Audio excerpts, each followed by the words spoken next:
Guys, kalian anak fakultas hukum ya? Iya. Kalian tahu hukum administrasi negara itu apa? Hukum administrasi negara. Iya, hukum administrasi negara. Hukum administrasi negara itu Apa ya? Halo semuanya. Kenalin, kami dari kelompok 6 kelas A Ilmu Hukum angkatan 2023. Kami bakalan jelasin apa sih itu hukum administrasi negara. Yuk, simak videonya. Yuk. Assalamualaikum warahmatullahi wabarakatuh. Perkenalkan, nama saya Triana Rahma Aulia dengan NIM B1A123008. Baiklah, saya di sini akan menjelaskan tentang apa itu hukum administrasi negara.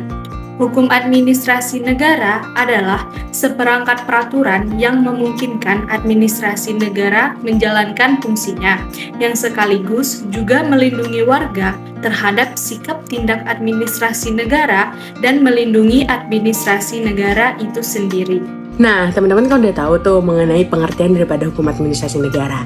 Sekarang, aku Rizka Aulia dengan NIM B1A1230011 akan membahas mengenai subjek hukum dalam hukum administrasi negara. Sebelumnya, satu poin yang harus teman-teman tahu adalah subjek hukum sendiri adalah mereka-mereka yang merupakan penyokong hak dan kewajiban.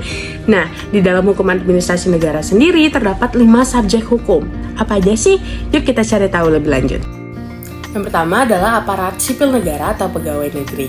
Pegawai negeri di sini adalah mereka yang memenuhi syarat dalam peraturan perundang-undangan yang berlaku dan diangkat oleh pejabat yang berwenang. Sebagai pendukung hak dan kewajiban, pegawai negeri berhak menerima gaji dengan dibebankan kewajiban dalam menjalankan dan memelihara hak yang telah diterimanya. Yang kedua yaitu adalah jabatan. Jabatan sendiri adalah kedudukan yang menunjukkan tugas, tanggung jawab, wewenang, dan hak seseorang dalam rangka susunan suatu satuan organisasi. Nah, sebagai subjek hukum dalam hukum administrasi negara, jabatan itu memiliki hak dan kewajiban. Apa aja sih? Nah, haknya yaitu adalah mereka memiliki kewenangan untuk melakukan sesuatu dan atas penggunaan jabatan itu mereka berkewajiban bertanggung jawab atas tindakan-tindakan dalam jabatannya. Yang ketiga yaitu jawatan, dinas, dan BUMN atau BUMD. Jawatan adalah kesatuan organisasi aparatur pemerintah yang mencakup tugas pemerintahan yang bulat dan merupakan kesatuan anggaran negara sendiri. Sebagai subjek hukum, jawatan memiliki hak untuk menguasai kekayaan negara atau daerah. Oleh karena itu, jawatan berkewajiban memelihara dan menyimpan kekayaan negara atau daerah. Yang keempat, daerah swapraja dan swatantra. Daerah swapraja dan swatantra ini merupakan suatu kesatuan wilayah dalam organisasi negara yang didasarkan oleh hak otonom yang diperolehnya.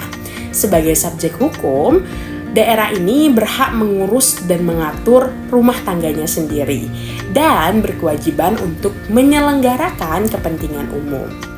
Lalu yang terakhir yaitu adalah negara atau yang kelima. Negara sendiri adalah organisasi dari sekumpulan rakyat yang mendiami wilayah tertentu dan diselenggarakan oleh pemerintah berdasarkan kedaulatan yang diperolehnya dan dimilikinya. Nah, sebagai subjek hukum administrasi negara, negara ini berhak melindungi, mengurus, dan mengatur dirinya sebagai organisasi dan berkewajiban untuk mencapai tujuan yang telah ditetapkannya. Nah, itu tadi adalah subjek hukum dalam hukum administrasi negara. Untuk pemaparan selanjutnya akan dijelaskan oleh rekan saya. Assalamualaikum warahmatullahi wabarakatuh. Sebelumnya perkenalkan, saya Amelia dengan NIM B1A1230024 yang akan menjelaskan bagian dari sumber hukum administrasi negara. Sumber hukum administrasi negara.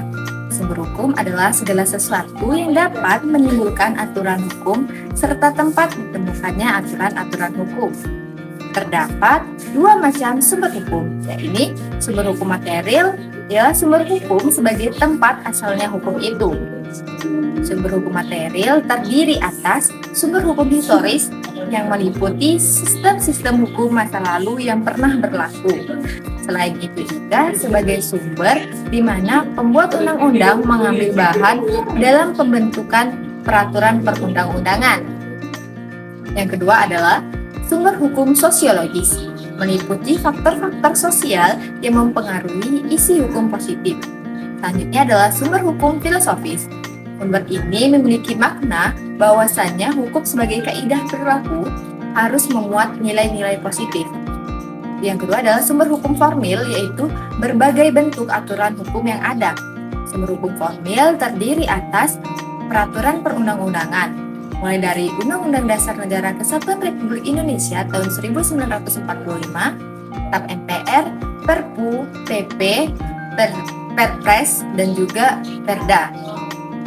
Yang kedua adalah praktik administrasi negara atau hukum tidak tertulis, seperti administrasi negara dapat mengambil tindakan yang dianggap penting dalam pelayanan masyarakat, meskipun belum ada aturannya dalam undang-undang. Tindakan ini melahirkan hukum tidak tertulis atau konvensi. Lalu jurisprudensi, yakni putusan hakim, dan yang terakhir adalah doktrin atau pendapat para ahli. Nah, itu tadi penjelasan kami mengenai pengertian, subjek hukum, dan juga sumber hukum administrasi negara.